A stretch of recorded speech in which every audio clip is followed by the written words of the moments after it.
mata say man aum lo asoken lo kan si kalbi ko se arakir chan zola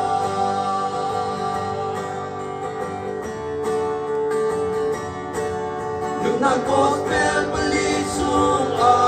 yang te in kan humi chu bachan di balai a to sa apa pa akan pe chu fa pa nung ngai tu mau ni boy ma sung kar na din sa an nung an pe boy pa sa an nung sa boy pa ni na hera chu akan pe cha ka chua nai kalpi ko se asung kar na ding a chu kan mata say man aum lo asoken lo kan si kalpi ko se arakir chan zola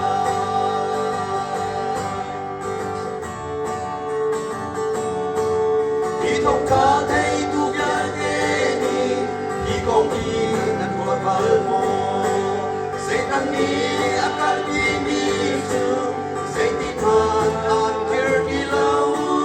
si selian kan bi pachian ni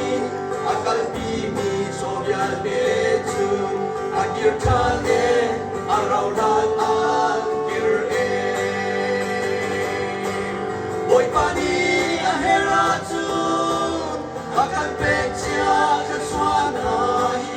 kalbi ko se asung parna ding aju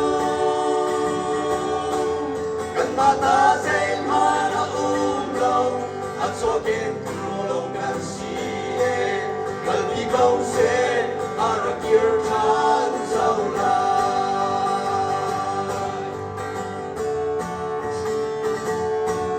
Patyan ko chua rang chung min nule pa say no vyal vietha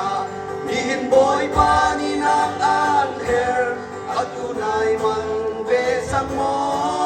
khâu si lo vya in cha a chư be le cha sam na he hin an vyat a si boy pa ni a kan cha boy pa ni a hera chu akan pecha ka suanai kalbi ko se asung parna ding aju